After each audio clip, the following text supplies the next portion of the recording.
How did you feel when you, well, firstly when you had the first set of bad news, and then afterwards? Absolutely mind-blowing. It just felt like the breath had been taken away from me. You know, for those few minutes, it probably was, because it was such a shock. You know, two within 24 hours, as I say, just unbelievable. Okay. They were my miracle children, because at the age of 20 I had to have an operation, and the surgeon that carried that out told me that he'd had to take one of my fallopian tubes away. The other was infected, but they were doing their utmost to save it. But he told me then, he said, the likelihood of you having any more children, Dream, is extremely slim. And then I met my previous husband. He said, take these 2 tablets, and if that doesn't start, you're pregnant. And I was.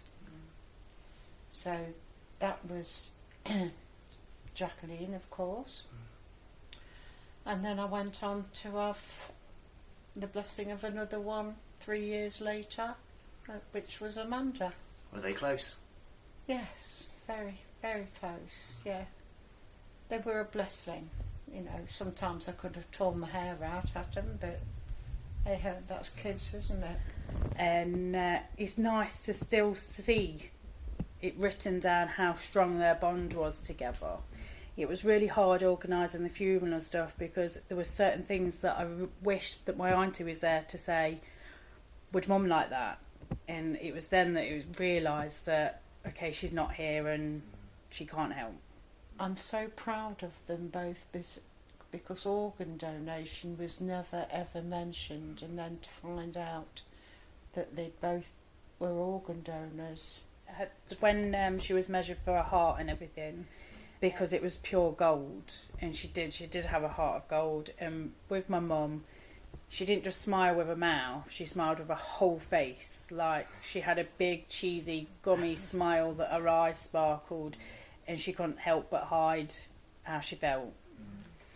Because you've been ill yourself, haven't you? Yeah. Can you just tell us a little bit about that? And how I had a benign brain tumour, and I had that most of it removed in February this year. But it was both Jacqueline and my mum that were there looking after me, as well as my husband. And I think the shock of everything with me being an only child and being ill, it just tore Mum's world apart, and she was under a lot of stress, and it was doing a lot to her, wasn't it? And then obviously find out about Jacqueline. Yeah. I think at the end of the month there's going to be a joint funeral, isn't there? Can you tell us a little bit about that? It's all organised. I've put both of their personalities into it, and people are going to get a bit of a shock, because they have got to dance and sing in the middle of the crematorium. But it's very much them. And yeah, I'm hoping that it's going to be a funeral that they're both watching and both proud of and laugh. So I don't want any sadness. It's a celebration of life. And I am so proud of this one.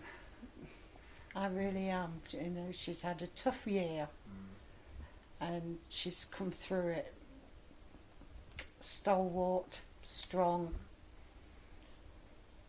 Haven't you? Trying. Yeah.